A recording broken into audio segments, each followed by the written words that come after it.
All right. Hey, everyone. I'm Phoebe Lapine. This is Wellness Wednesday, and I have two very special guests with me today who are going to talk about gut health.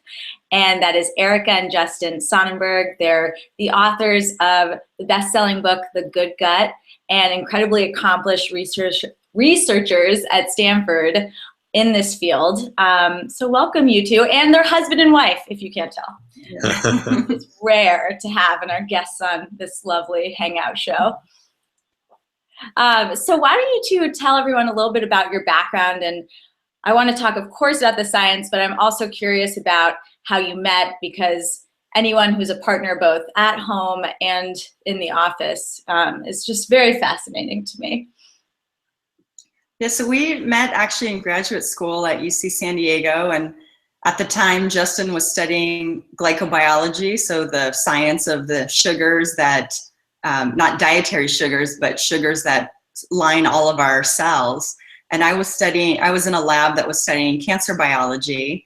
And so we met in grad school and became fast friends, and eventually got married. And at the time we weren't working on the gut microbiota, but decided that that was where we wanted our careers to go at that time. And that was about 12 years ago when we started working on the gut microbiota. It was this new field that people weren't really that familiar with. And I felt in a way we were taking a little bit of a leap of faith, and we obviously had no idea that it was going to be as exciting as it's turned out to be. But yeah, it's been an interesting journey, and it's been fun to see our field really explode, and both in the knowledge base and also interest just from people about these bacteria that live in our gut has been really fun.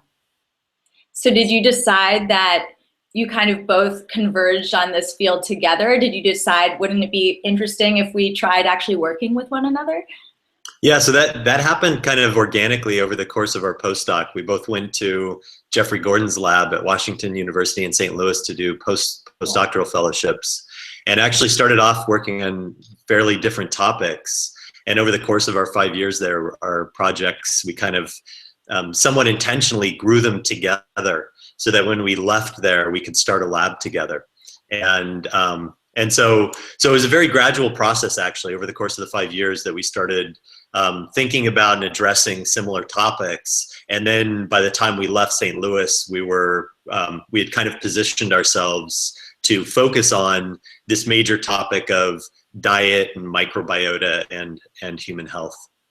So was there one study that you came upon that, gave you that aha moment that this is so fascinating, I must go into this? I think before we chose to go to St. Louis for our postdocs, this would just seem like a really kind of quirky, interesting part of our biology. And I think that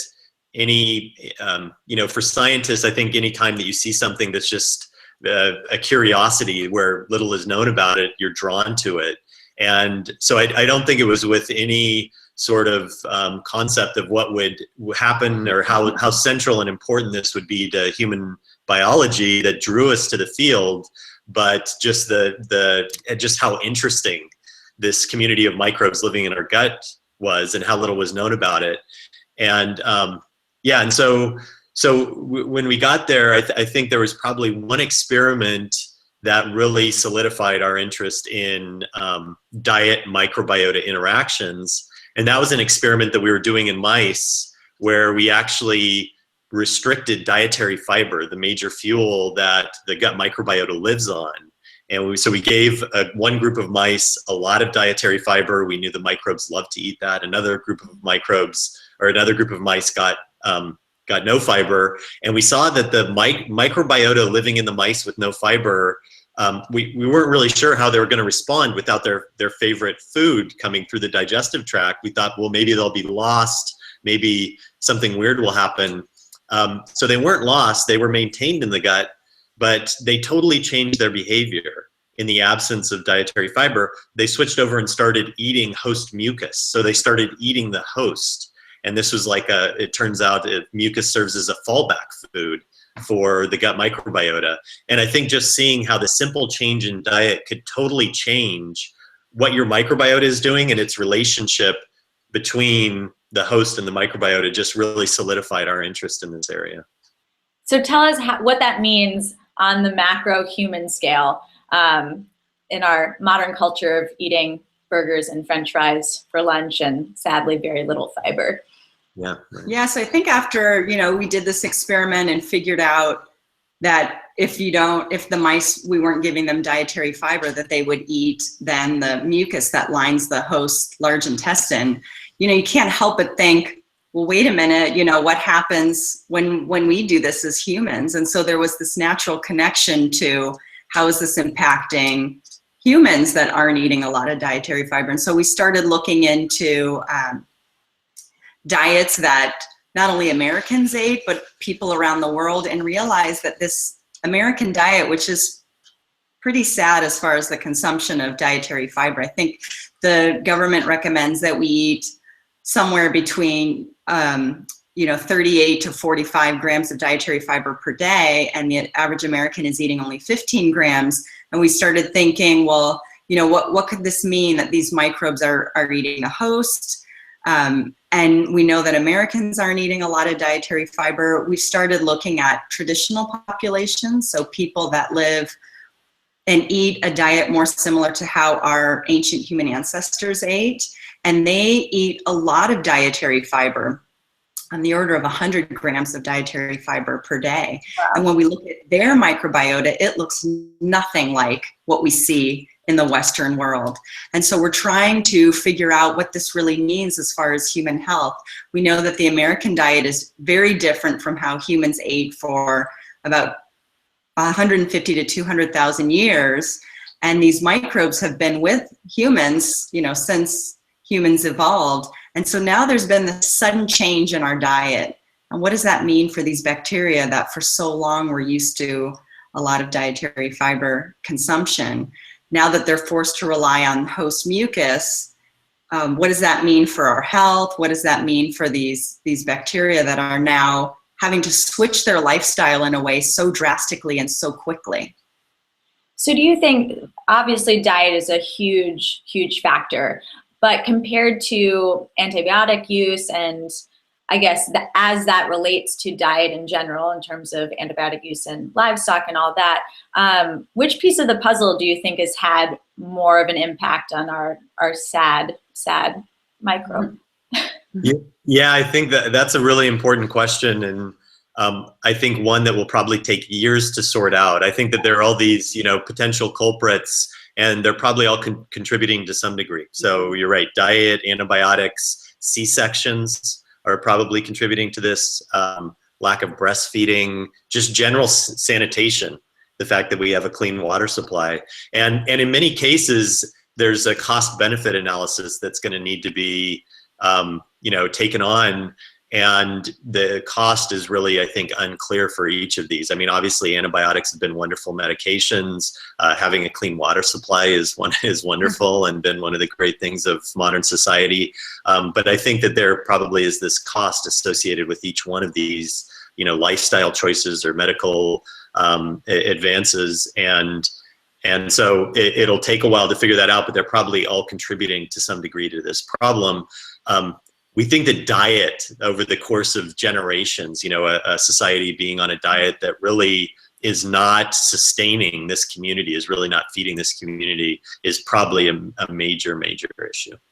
And I don't think we need to really, when you think of all these modern advances that have been so great, I don't think we need to roll those back. I mean, nobody's talking about, getting rid of our clean water supply or getting rid of antibiotics, but, now that we have this understanding that this bacterial community in our gut is so important, we just have to be mindful of that as we go forward in our choices that we make. So for example, where our ancient ancestors didn't have a clean water supply and they would have access because of that to consuming bacteria that now aren't in our water source. And there would be some good bacteria in there, but then there would also be the ones that cause a lot of disease and was the reason why we cleaned up our water supply. But now that we understand that, we can say, okay, we drink our clean water, but now we have to just make sure we're also consuming beneficial bacteria to make up for the fact that we're not drinking bacteria in our water. So that's consuming fermented foods, those kinds of things will allow us to have still access to good bacteria without the negatives associated with consuming pathogenic or bad bacteria. Awesome. Well, that's a great segue to the subject of probiotics, which are seen in some, well, it is fermented foods for the most part. So that's becoming such a hot craze in the health world. Will you talk a little bit about kind of the pros and cons of them, how they actually work, and how people can maximize them for their benefit? Sure. Yeah. The issue of probiotics is tremendously complex. There are many facets to it that are, and I think a lot of it is still pretty murky. I think probiotics kind of got off to a rough start in terms of the science that was behind them, and there was a lot of bad science and false claims that were made. I think what's becoming clear is that these microbes that we can consume that are safe do have an impact on our health, and incredible safety profiles. They're usually incredibly safe and oftentimes have a positive impact, ranging from protecting us from antibiotic-associated diarrhea, protecting us from respiratory infections, and a variety of other scenarios where they can be beneficial. You can get them, these microbes, in fermented foods, as you said, or in supplement form in many cases. And by and large, these are similar types of bacteria that are found in these two different spots. And the issue with the supplements is that that market is unregulated. And so if people choose to go that route, it's really important to make sure that you're getting a product that has been independently verified as having the microbes that it says that it has on the label. There's no entity out there that actually will substantiate claims that are made about probiotic supplements. So buyers just need to be aware of the claims that appear on those labels. I think getting microbes, those probiotic microbes from fermented foods, is a really great way to go, because one of the things that we're learning about the microbiota in general is just that having a diversity of microbes and microbial exposure is really important. And if you eat a variety of fermented foods, you pretty much guarantee that you're going to be coming into contact with a lot of different bacteria. And that repertoire of different bacteria may be inherently beneficial, but it also provides the opportunity to do kind of a bet hedging, where you're just in being exposed to a lot of bacteria may have a better chance of hitting upon a few that work with your system. And because each one of us has a different human genome and a different microbiota, it's not going to be a one size fits all for, and then of course we're looking for different things, whether alleviating constipation or dealing with the antibiotics that we've recently taken. There are all these different reasons to take probiotics, and there's probably going to be different probiotic organisms that are appropriate for each individual in these different situations. So consuming a wide variety of fermented foods and figuring out what fermented foods work with your system is probably a great way to go with the knowledge that we have in hand right now. One common misconception that I just want to clear up is the bacteria that are in fermented foods or in probiotics don't actually live within our gut. So these are microbes that are adapted to, say, dairy products, or most of them come from fermented foods that are safe to consume. And so they're not actually gut adapted. So when we consume these things, they transit to our gut. There's evidence that many of them stay alive as they're transiting our gut, but they don't stay there permanently. And so that's kind of one of the reasons why it's important that probiotic consumption occurs regularly, so you get this constant flux of these microbes going through the digestive tract. The microbes that do live in our gut permanently, this is where diet is important. They're the ones that rely on consumption of dietary fiber. So there's really kind of two major things you can do to increase the robustness of your community. One is feed the microbes that live there permanently, and that's where dietary fiber comes in. And then provide these transient bacteria, like a constant flux of microbes, through fermented foods or probiotic supplements. I'm really glad you clarified that, because it's actually something that I didn't truly understand until reading your book and just seeing, the big flag post transients. But so tell us a little bit about prebiotics and how, because those essentially maximize the efficacy of probiotics as they move through your system. Yeah, so prebiotics are a type of dietary fiber. They're a complex carbohydrate that feeds bacteria. And the confusing thing, I think, is that a lot of prebiotics don't necessarily feed the microbes that people commonly take as probiotics. So, for example, inulin is a very common prebiotic, and it's a complex carbohydrate that's found in a lot of tubers. So onions and garlic, those kinds of plants have high inulin, and inulin actually feeds a lot of the beneficial bacteria that are gut residents, a lot of the bacteria that live with us throughout our lives. And so I feel like prebiotics is kind of a funny term in that I just like to think of eating dietary fiber in general. So all these complex carbohydrates that are found in fruits and vegetables, nuts, legumes, seeds, in a way, those are all prebiotics. They all feed the beneficial bacteria. And so instead of, say, picking up a supplement of inulin, I think it's probably a safer bet to, incorporate, say, more onions in your diet, because not only will you get inulin, you'll get all the other complex carbohydrates that onions have, plus all the, vitamins and nutrients that they provide. And, it's possible that all those things work together in a way that improves our gut health more so than just one specific prebiotic. Yeah. Cool. So is there a timing thing to keep in mind? Like if you ate a lot of onions yesterday and today are going to drink a bottle of kombucha on an empty stomach, would that be as effective than if you, literally took a bite of an onion and drank the bottle of kombucha? Yeah, that's a good question. So, I think one thing that's important to keep in mind is that the vast majority of the activity of a prebiotic will be on the resident microbes that are in your gut, not on the probiotic organisms that you're consuming.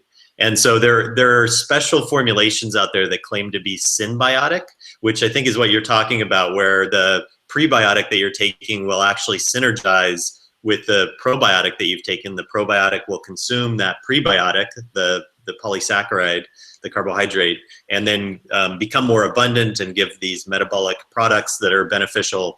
And that science is still really murky. Whether there's actually anything that is truly symbiotic that helps to promote the growth of probiotics as they transit through your gut. But I think just the concept of taking prebiotics, people should equate that with fostering healthy gut residents.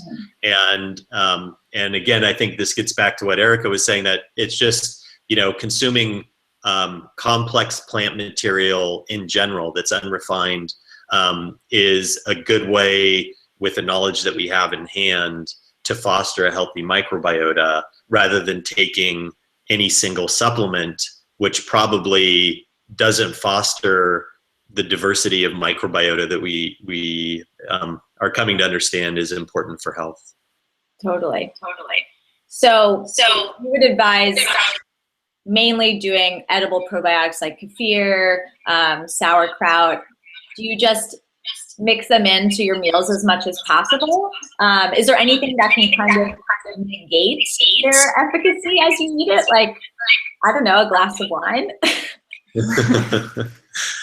Yeah, well, you're right. Alcohol is known to kill bacteria. And so we've gotten this question before, and there's actually no careful studies looking at this. And what we know is that the optimal concentration of alcohol for killing bacteria is much higher than what would be experienced, for instance, in the stomach if you drink wine and take some yogurt at the same time or something like that. So these microbes have to navigate a gauntlet in getting through the acid of the stomach, and so it's I think in general accepted that it's a fairly small fraction from what you consume that actually make it into the digestive tract alive, and a glass of wine probably isn't going to affect that significantly. Oh, well, that's great news. Yeah, right. And we know there are many other health benefits of drinking wine, so in moderation. Erica, were you going to add something or no?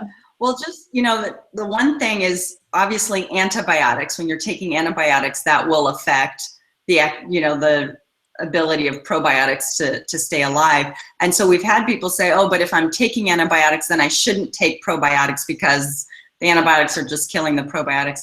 But there appears to be a lot of evidence that taking the probiotics while you're taking the antibiotics is beneficial. If you think of antibiotics kind of like, as this forest fire that rips through your gut and kills a lot of the resident microbes, and it leaves this open space for potentially pathogenic bacteria to take hold. And this is why C. difficile infection is commonly associated with taking antibiotics. Many of us are carriers of C. difficile and don't know it until something's happened, like we've had antibiotics and now C. difficile has space to take hold. And so taking probiotics, and maybe even in larger quantity when you're on antibiotics, can serve as sort of a placeholder in the gut until your resident community has time to regrow. So you can imagine, this forest fire ripping through, and to keep the weeds from coming back, you plant, just some plants that will only be there temporarily, but take up the space so that the weeds can't take hold.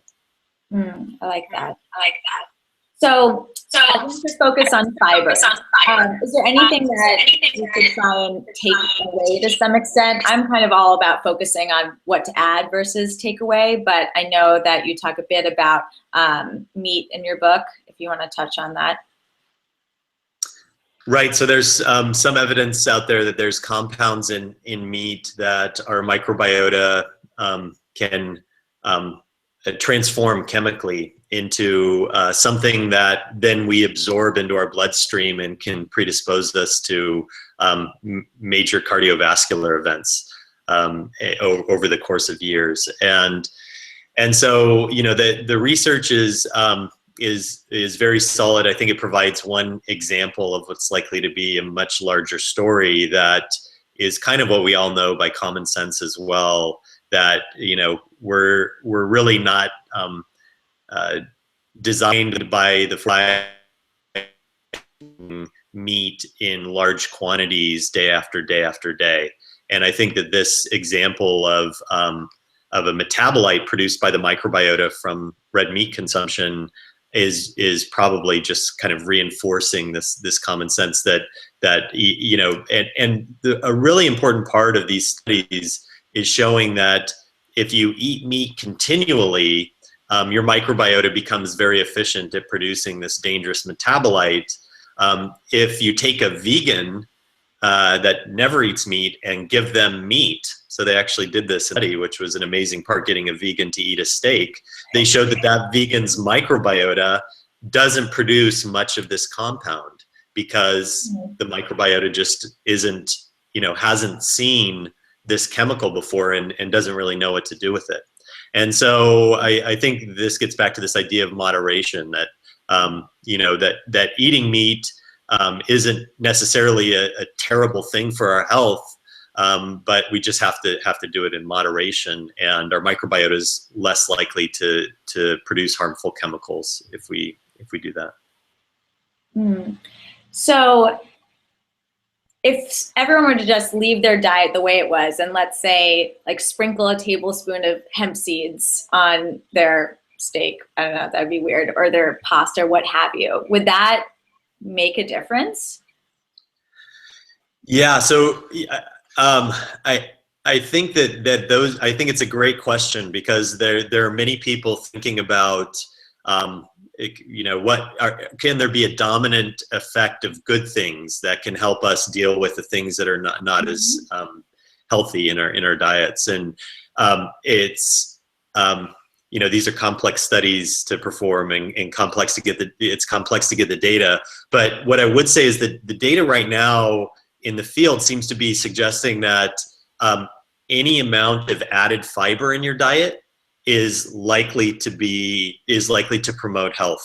And a lot of the arrows right now are pointing towards added fiber reducing the kind of reducing the simmering level of inflammation we all have in our immune system, making us more tolerogenic. And that's typically thought of as being a beneficial thing to dampen our immune system which appears to be kind of overactive in our modern world.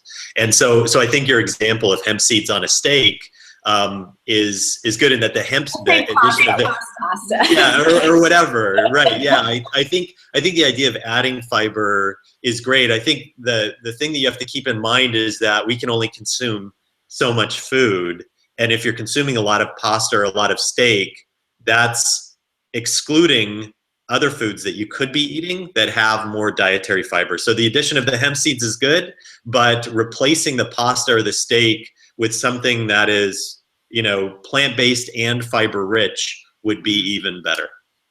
Awesome. So what do your kids make of all of this? I love how you really let people in on kind of your family lifestyle in the book and have a lot of wonderful recipes in there as well. Are they just completely on board with this way of living, or do you think they like run to their friend's house and secretly just shovel pantry items into their mouths? We hope not. Yeah, at this point they're 7 and 9, and we've been eating like this probably since, let's see, our 6 or 7 years, about by the time our second one was born. And so I think this is just normal for them. I mean, they just don't even question the food that we eat because this is just what it's like in our house every day. And I think maybe as they've gone to school and been at other friends' house, they're starting to realize that, maybe not everybody eats like this, but, they've taken we've spent a lot of time educating our kids about why it's important to eat a lot of dietary fiber in a plant-based diet. So it's not just that we say, you have to eat the kale salad or else, we explain to them why it's important.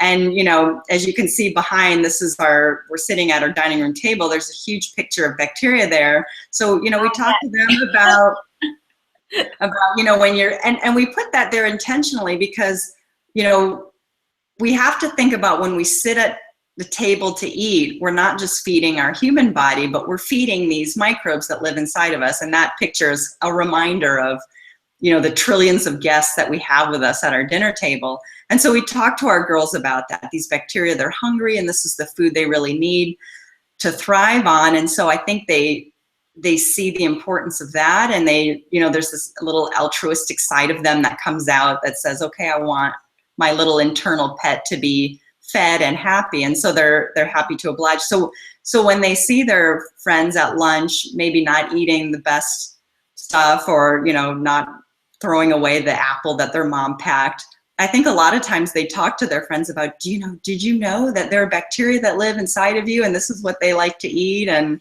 their friends are very interested in the topic. So I think explaining to kids why it's important goes a long way in getting, buy-in. And then, parents have to model the same behavior, and it sort of has to be the only option. We don't have a secret stash of chips and junk food because, we just don't want that to be an option. So when they come home from school and want a quick snack, we give them, a little bowl of nuts or a piece of fruit or slices of avocado because, that's all that we have in the house. You have that secret stash at the lab somewhere for yourself. right, where they can't see us.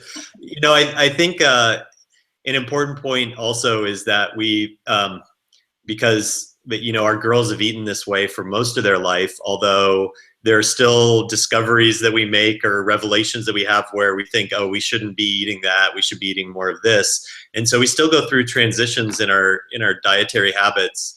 And certainly at the beginning of this whole journey, Erica and I went through this extensively, and that is just the kind of change in conditioning of palate. And I would say it's very, very difficult at the beginning when you start to introduce these new foods. And then over time, it just becomes standard, what you expect, and very enjoyable. And the other food starts to taste really weird. And so, we're not overly militant about it. We try to, so that our kids don't rebel at some point. They know what potato chips are. They've had, cookies and cupcakes.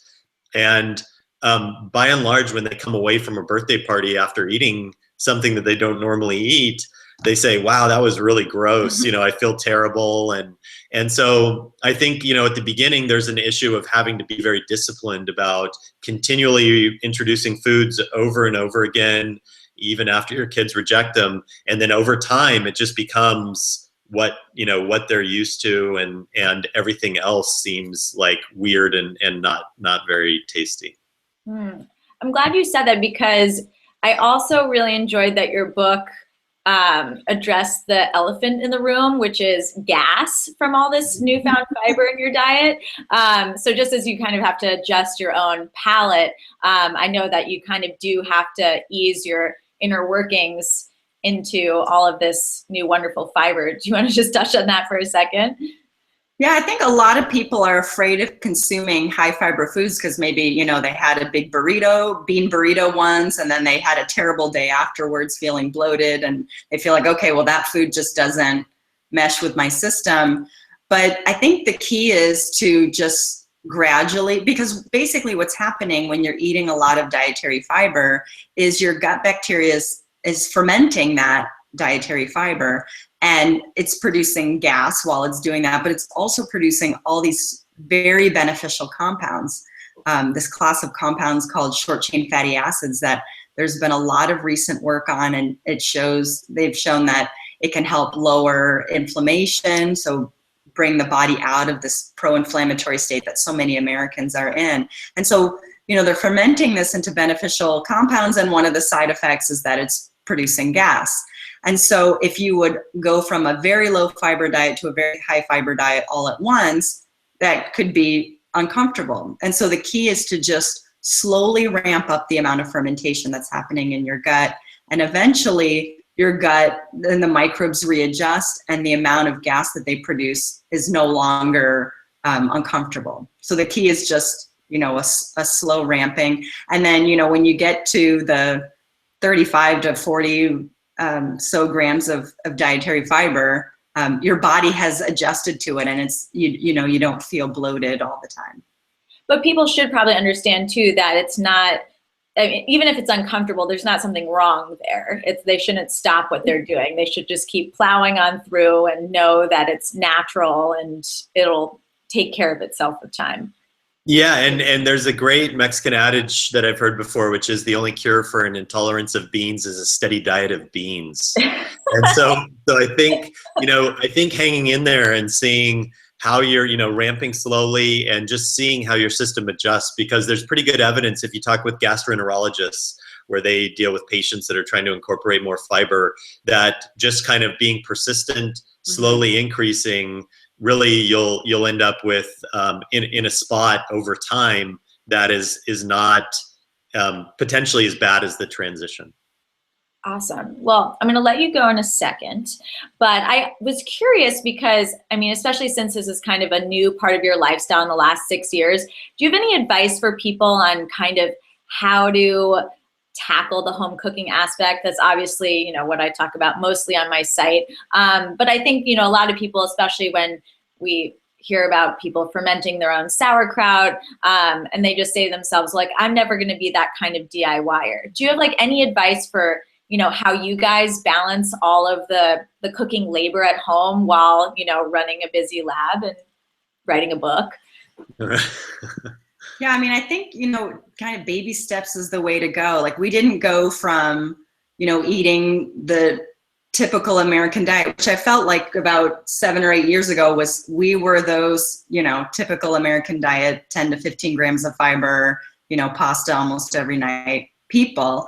And, we didn't go from that to grinding our own flour overnight. It's slow steps and, it can be starting with buying produce at the grocery store that's already been chopped and prepared. So that step you don't have to deal with. And then, as you start doing this more and more, it gets easier, it takes less time, and then you can slowly incorporate adding more stuff.